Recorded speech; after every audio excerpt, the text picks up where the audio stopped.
पिछले कई दिनों इस तरह की तस्वीरें सामने आई, आज भी ऐसे ही खबर आई। शख्स को देख रहे हैं आप, हट्टा कट्टा नौजवान जिम ट्रेनर को हार्ट अटैक आ गया। तस्वीर जरा दिखाइए इसकी। यह है वो जिम ट्रेनर जिसे आप देख रहे हैं। आप शरीर से ही समझ सकते हैं, इसकी फिटनेस का अंदाजा आप लगा सकते हैं। इसे हार्ट अटैक आ गया, हार्ट अटैक से मौत हो गई, बैठे बैठे ही हार्ट अटैक आ गया। अब सोचिए, इतने फिट आदमी को हार्ट अटैक आ सकता है तो बाकी किसी की क्या बिसात। ये हार्ट अटैक क्यों आ रहा है? क्या जिम जाना बंद कर दे लोग? क्या योगा करना बंद कर दे? क्या एक्सरसाइज करना बंद कर दे? अब जरा तस्वीर दिखाइए जो इसे हार्ट अटैक आया। इसे फुल स्क्रीन लीजिए। ये बैठा हुआ है ये शख्स कुर्सी के पास और हार्ट अटैक आता है और गिर पड़ता है। ये देखिए, सिर्फ 3 सेकंड लगे होंगे, 3 सेकंड, उसके बाद इसे उठाकर ले जाया गया। ये तस्वीर देखिए जरा, डरा देने वाली तस्वीर है। इस शख्स को ले जाया गया, जिम ट्रेनर था, ये देखिए कुर्सी पर बैठा है टेक लगाए हुए काउंटर पर और गिरा है, हार्ट अटैक आया और कुर्सी पर पीछे ही गिर पड़ा है। दिल का दौरा पड़ा और तुरंत आनंद फानंद में उसी वक्त मौत हो गई। तब तक कुछ समझ पाते, उसे ले जा पाते, उसकी मौत हो चुकी थी। ये जो तस्वीरें हैं, ये तस्वीरें डरा रही हैं। ये देखिए, उसकी फिटनेस से अंदाजा लगा सकते हैं आप। और इतने फिट शख्स को अगर हार्ट अटैक आ सकता है तो सभी के दिल में एक डर बैठ जाता है कि आखिर इस फिट शख्स को, जो फिटेस्ट है, उसे अगर हार्ट अटैक आ सकता है तो कौन सुरक्षित है। देखिए जरा हुआ क्या जिम ट्रेनर को। कैसे, ये देख रहे हैं आप जिम ट्रेनर की तस्वीर। आदिल नाम है इनका। आदिल की 35 साल उम्र थी और शालीमार गार्डन में इन्होंने अपना जिम खोला था। इसी जिम में लोगों को ट्रेनिंग देते थे। आदिल खुद भी फिटनेस फ्रीक थे, बिल्कुल फिट, हमेशा अपनी सेहत का ख्याल रखते थे। और इतने फिट शख्स को कैसे हार्ट अटैक आ गया? कुछ दिन पहले प्रॉपर्टी डीलिंग का एक ऑफिस भी खोला था आदिल ने। इसी ऑफिस में आदिल काम कर रहे थे, उसी वक्त बैठे हुए थे जब हार्ट अटैक आया। काम करने के दौरान आदिल को हार्ट अटैक आ गया। आदिल ऑफिस की कुर्सी से नीचे गिर पड़े। कुछ ही सेकंड के अंदर आदिल की मौत हो गई और वहां मौजूद लोग आदिल को अस्पताल ले गए। अस्पताल पहुंचे, तब तक डॉक्टर्स ने आदिल को मृत घोषित कर दिया। आइए आपको आदिल की एक बार फिर से जरा तस्वीरें दिखाइए। कुर्सी वाली, जिस कुर्सी पर वो बैठे थे और उन्हें हार्ट अटैक हो गया। और उसके बाद आपको डॉक्टर से सुनवाएंगे कि क्या अगर आप योगा और एक्सरसाइज करते हैं तो ये डरावना है, टेंशन देने वाला है क्या। देखिए जरा, आदिल बैठे थे और आदिल को अटैक आया और वो फौरन गिर गए और उनकी मौत हो गई। आसपास के लोग कुछ नहीं समझ पाए। आदिल की पहली फोटो दिखाइए जरा, उनकी फिटनेस का अंदाजा लोगों को हो जाए कि वो कितने फिट थे। ये देखिए, ये है आदिल की फोटो। जिम के ट्रेनर थे, तो आखिर कैसे हार्ट अटैक आ गया इतने फिट शख्स को? लोग यही सवाल पूछते कि वो बिल्कुल फिट था, दौड़ रहा था, भाग रहा था और हार्ट अटैक आ गया। डॉक्टर हमारे साथ जुड़ रहे हैं। डॉक्टर से हम बात करेंगे, डॉक्टर राजू व्यास से। डॉक्टर राजू व्यास हमारे साथ जुड़ रहे हैं। राजू साहब, ये बताइए, जो तस्वीरें हम देख रहे हैं, फिट लोग हैं जो एक्सरसाइज कर रहे थे, योगा कर रहे थे या फिर जुम्बा कर रहे हैं, कुछ भी इस तरह की चीजें कर रहे हैं, डांस कर रहे हैं, क्या ये सब बंद कर दे? क्योंकि पिछले दिनों जो तस्वीरें सामने आ रही हैं वो तो डरा रही हैं। वो लग रहा है आप दौड़ेंगे या एक्सरसाइज करेंगे, योगा करेंगे, हार्ट अटैक ना आ जाए किसी को। जरा बताइए, लोगों का डर भगाइए। हमें जिम आदि में दिए जाने वाले प्रोटीन के पाउडर को मेडिकल एडवाइजरी के बगैर नहीं लेना चाहिए। जिम में विगरस एक्सरसाइज बगैर मेडिकल फिटनेस के लिए नहीं करनी चाहिए। सभी लोगों को कार्डियक अरेस्ट होने की स्थिति में कार्डियो रेस्पिरेटरी रिससिटेशन आदि करना आना चाहिए, या जिम आदि में एक एक्सपर्ट या इस प्रकार का इंफ्रास्ट्रक्चर होना चाहिए जहां पे कि अगर सडन कार्डियक अरेस्ट होता है तो हम उन्हें रिससिटेट कर पाए। किसी भी प्रकार में सीने में होने वाली जलन आदि को हम इग्नोर ना करें, उसके लिए हमें तुरंत अपने डॉक्टर से मिलना चाहिए। ये डॉक्टर आगे हमारे साथ जुड़ेंगे, आगे उनसे पूछेंगे कि इस वक्त क्या करने की जरूरत है। लेकिन आपको पहले बताते हैं किन चीजों से बचें। बहुत जरूरी है बचना। हार्ट अटैक से बचने के लिए सबसे पहली चीज, ज्यादा तला भुना ना खाएं। हमें इल्म नहीं होता, पता नहीं चलता और हम इस तरह की चीजें खाते रहते हैं। मोटापे को बढ़ने ना दें, वेट का ख्याल रखें, शराब का सेवन ना करें, यह भी हार्ट के लिए बड़ी परेशानी है। दवा जरूरत पड़ने पर ही लें, एक्सरसाइज नियम के अनुसार करें और सुबह सुबह योगाभ्यास करें। देर रात में खाना बंद कर दें, सबसे बड़ी और अच्छी और बेहतर चीज है। लेट नाइट खाना ना खाएं, रात में नींद पूरी ले, सांस फूले तो डॉक्टर से फौरन मिले, दिल की जांच कराते रहें। ये कुछ चीजें हैं जिसको आप कराते रहें। लेकिन आइए अब मैं आपको बताने जा रहा हूं, डॉक्टर तो सुनिए, डॉक्टर मनोज से सुनिए। डॉक्टर मनोज बता रहे हैं कि आपको भी ऐसा ही लग रहा है टीवी देखने के बाद। पिछले कई दिनों से आपने देखा कोई डांस करते हुए गिर जा रहा है, कोई एक्सरसाइज करते हुए गिर जा रहा है। हर शख्स को लग रहा है कि मेरा दिल ठीक है या नहीं। तो डॉक्टर से सुनिए, वो बता रहे हैं, जिन्होंने भी ये तस्वीरें हार्ट अटैक से मौत की देखी हैं, कि वो उनके दिमाग में पहला सवाल आ रहा है, फौरन क्या करें। कौन सी वो 5 चीजें डॉक्टर बता रहे हैं जो तस्वीरें देखने के बाद आपको करने की जरूरत है। सुनिए सर। जो रिस्क फैक्टर्स हैं, जो कन्वेंशनल रिस्क फैक्टर्स हैं, जैसे सबसे पहले जो डायबिटीज है, ब्लड प्रेशर है, कोलेस्ट्रॉल है, इस पे अपना कंट्रोल करना होगा। दूसरी चीज, एक सेडेंटरी लाइफस्टाइल जो है वो बहुत बड़ा रिस्क फैक्टर उभर के आया है, उसको भी रोकना होगा और फिजिकली एक्टिव होना होगा। कम से कम 150 मिनट पर वीक की एक्सरसाइज चाहिए। थर्ड, जो इंडल्जेंस है विथ अल्कोहल और स्मोकिंग के साथ, वो भी युवाओं में हार्ट अटैक बढ़ा रहा है, उसको बिल्कुल क्विट करना होगा। स्मोकिंग क्विट करनी होगी, अल्कोहल से बचना होगा। चौथी इंपॉर्टेंट चीज है कि जो लोग की पॉजिटिव फैमिली हिस्ट्री है उनको अपना टेस्ट कराना चाहिए, उनको अपना ट्रेडमिल टेस्ट कराएं, चिकित्सक से परामर्श लें। और पांचवी सबसे इंपॉर्टेंट चीज जो है कि एक जो फूड की जो हैबिट चेंज हुई है, जो जंक फूड है, उनको त्यागना होगा। शुक्रिया डॉक्टर। तो जानकारी जो डॉक्टर ने दी उसको फॉलो करना बहुत जरूरी है। खबरों में आगे बढ़ते हैं। आज की एक और बड़ी खबर, देश में पढ़ाई लिखाई की क्रांति आने वाली है, उसकी शुरुआत हो गई है। कैसे, ये मैं आपको बताऊंगा। बच्चों की पाठशाला में आज मोदी जी भी विद्यार्थी बन गए। तस्वीर आप देख रहे हैं। आखिर क्या हुआ? ये प्रधानमंत्री मोदी दरअसल गुजरात में थे। गुजरात में उनका भव्य स्वागत हुआ प्रधानमंत्री मोदी का, और मकसद गुजरात चुनाव भी है, तो मिशन पाठशाला, अगली तस्वीर दिखाई जरा। प्रधानमंत्री मिशन पाठशाला की शुरुआत की और शुरुआत के बाद खुद प्रधानमंत्री पाठशाला में जाकर बैठ गए। अगली तस्वीर दिखाई। ये आप देख रहे हैं प्रधानमंत्री मोदी को खुद पाठशाला में बैठे और क्लास हो रही। फुल स्क्रीन लीजिए जरा ये तस्वीर। ये तस्वीर आज से पहले आपने नहीं देखी होगी। ये प्रधानमंत्री को एम्बियंस दीजिए जरा इसका। खुद भी प्रधानमंत्री वहां टीचर जो पढ़ा रहे थे उसे समझने की कोशिश कर रहे थे। ये आप देख रहे हैं, प्रधानमंत्री देख रहे थे, समझ रहे थे कि बच्चे पढ़ क्या रहे हैं और कैसे पढ़ रहे हैं। ये आपको बताऊंगा ये है क्या। अगली तस्वीर दिखाइए जरा।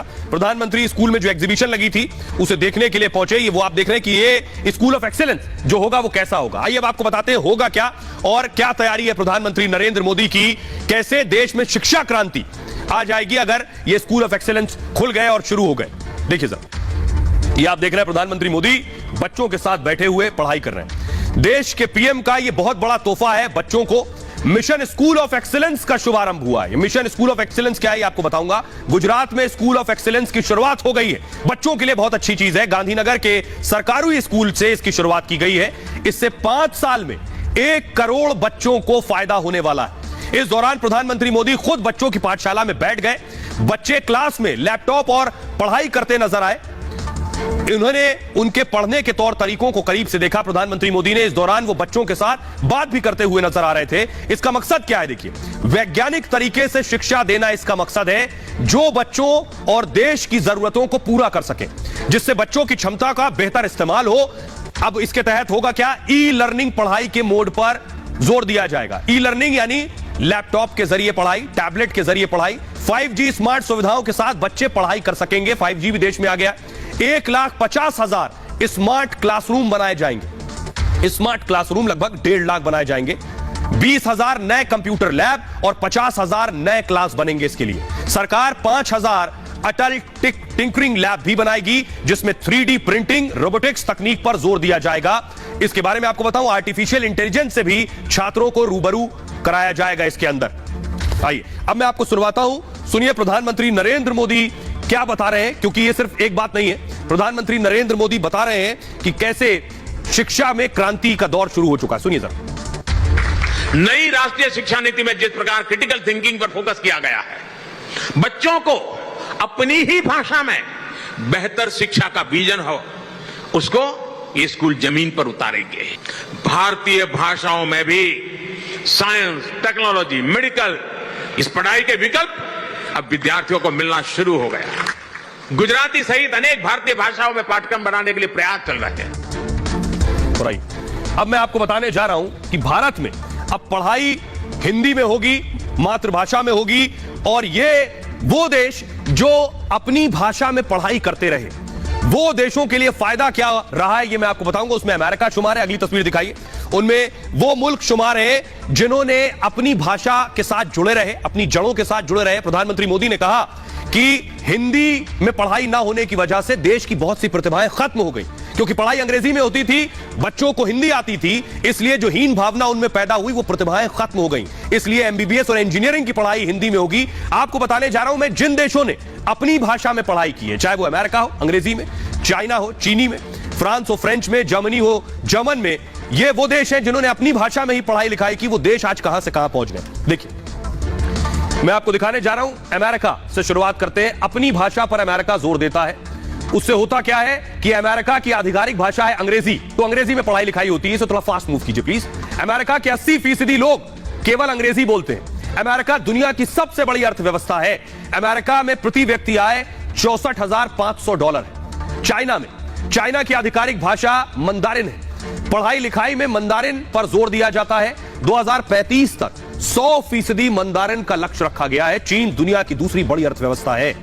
चीन की अर्थव्यवस्था $30 ट्रिलियन की। ये बताने का मकसद सिर्फ ये है कि जो देश अपनी भाषा में ही रिसर्च यानी शोध कर रहे थे, पढ़ाई लिखाई कर रहे थे, उनके यहां प्रतिभाएं बहुत तेजी से आगे बढ़ी, उनके यहां विकास भी उतनी तेजी से हुआ है। तो भाषा का कैसे ताल्लुक है? प्रति व्यक्ति आय चीन में $14,340 है। फ्रांस की आधिकारिक भाषा फ्रेंच है। फ्रांस में लोग इसी भाषा में पढ़ाई लिखाई और रिसर्च करते हैं। शिक्षा और शोध में फ्रेंच भाषा पर ही जोर दिया जाता है। फ्रांस की करीब पूरी आबादी फ्रेंच बोलती है। दुनिया की 7 बड़ी अर्थव्यवस्थाओं में एक है फ्रांस। यूरोप की दूसरी सबसे बड़ी अर्थव्यवस्था है। प्रति व्यक्ति सालाना आय $38,625।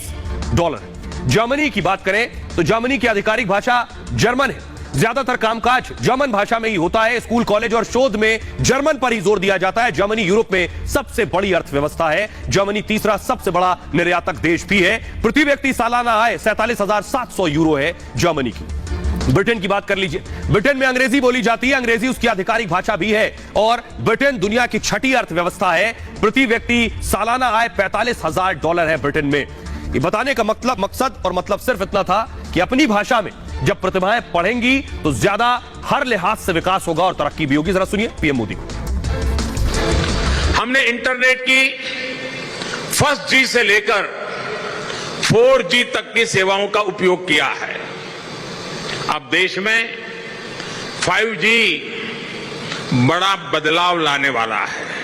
आज 5G स्मार्ट सुविधाएं, स्मार्ट क्लासरूम, स्मार्ट टीचिंग से आगे बढ़कर हमारी शिक्षा व्यवस्था को नेक्स्ट लेवल पर ले जाएगा।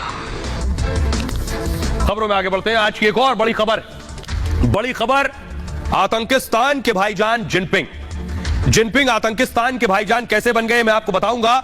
आतंकियों के साथ आकर खड़े हो गए शी जिनपिंग। अगली तस्वीर दिखाइए जरा, कैसे शी जिनपिंग पाकिस्तान के साथ खड़े होने के लिए आतंकी भी उन्हें मंजूर है। तो देखिए जरा आतंकिस्तान के साथ क्यों और कैसे खड़े हो गए जिनपिंग। आखिर क्या हुआ ऐसा जो वो उनके साथ आकर खड़े होने की परिस्थिति बन गई। देखिए ये आप देख रहे हैं, संयुक्त राष्ट्र में भारत अमेरिका दरअसल एक प्रस्ताव लेकर आए। प्रस्ताव पाकिस्तान के आतंक के खिलाफ था, एक आतंकी के खिलाफ था यह प्रस्ताव। लश्कर के इस आतंकी का नाम शाहिद मोहम्मद है। शाहिद को ग्लोबल टेररिस्ट घोषित कराना था। अमेरिका और भारत साथ में थे। चीन ने भारत यूएस प्रस्ताव पर बाधा लगाई, ब्लॉक कर दिया उसे। पिछले कुछ महीनों में यह चीन का चौथा समर्थन है इस तरह का आतंकी को। सोचिए, अमेरिका ने महमूद को वैश्विक आतंकी सूची में डाला हुआ है और 2016 से ही महमूद अमेरिका की आतंकी लिस्ट में है, लेकिन चीन को यह आतंकी पसंद है। शाहिद महमूद लश्कर का सुप्रीम सदस्य है और 2007 में शाहिद महमूद लश्कर से जुड़ा था। लश्कर तैयबा के लिए फंड जुटाता था यह आतंकी। लश्कर के ह्यूमैनिटेरियन विंग में शामिल हुआ ये और इसी विंग के जरिए फंड जुटाया जाता है। शाहिद आतंकी साजिद मीर का करीबी बताया जाता है। साजिद मीर 26/11 का मास्टरमाइंड है, लेकिन चीन उसकी पैरवी कर रहा था। आइए मैं आपको दिखाने जा रहा हूं, यह पहली बार नहीं हुआ। इससे पहले भी बहुत से आतंकी हैं जिन आतंकियों के साथ आकर खड़ा हुआ है और खड़ा होता रहा है चीन और जिनपिंग। लेकिन सवाल यह है कि जब आतंकी इनके ऊपर आकर चढ़ाई करते हैं तब इन्हें आतंक परेशान करता है, तब इन्हें आतंक से खौफ लगता है और डर लगता है। विजुअल दिखाइए प्लीज। तो सवाल यह है कि आखिर इस बार लश्कर के आतंकी का साथ क्यों आकर खड़े हो गए, ये एक बुनियादी सवाल यह है। और बड़ी बात एक और है कि यूएन की जो मीटिंग हुई, उस मीटिंग में इससे पहले आपको याद होगा मसूद अजहर पर वीटो लिया था। दूसरा ग्राफिक्स आया क्या, कैसे घोषित होता है, देखिए जरा। हाफिज सईद, अब मैं आपको बताने जा रहा हूं किस किस पर वीटो लगाया। हाफिज सईद का बहनोई है अब्दुल रहमान मक्की, जम्मू कश्मीर में हमलों में शामिल रहा है। 2008 में सीआरपीएफ कैंप पर इसने हमला कराया। आतंकियों के लिए यह फंडिंग जुटाता रहा है। जून में मक्की पर प्रस्ताव आया था और उस प्रस्ताव पर वीटो लगा दिया। अब्दुल रऊफ अगला आतंकी मसूद अजहर का छोटा भाई है। जैश ए मोहम्मद का शीर्ष कमांडर है। ये भारत का मोस्ट वांटेड आतंकी है। 1999 में विमान हाईजैकिंग की थी इसने। 2001 संसद हमले में शामिल था। ये एयरफोर्स अटैक में भी शामिल रहा है। तीसरा आतंकी है साजिद मीर। साजिद मीर भारत का मोस्ट वांटेड है और मुंबई हमले का मुख्य साजिश करता है। पाकिस्तान से हमले की कमांड दे रहा था ये कसाब, दूसरे आतंकियों से फोन पर जुड़ा था। सितंबर में यूनाइटेड नेशंस में मीर पर प्रस्ताव आया था। तो ये जो आतंकियों को आप देख रहे हैं, ये आतंकियों के साथ चीन आकर खड़ा होता रहा। ये बताता है, ये आप देख रहे हैं यूनाइटेड नेशन सिक्योरिटी काउंसिल का परमानेंट मेंबर है चीन। उसके पास वीटो पावर है और उस वीटो पावर का इस्तेमाल करके वो आतंकियों को ग्लोबल टेररिस्ट घोषित करने में आड़े आता रहा है। लेकिन खुद के आंगन में जो सांप पालते हैं और या सांप को दूध पिलाते हैं, उनको खुद सांप एक बार जरूर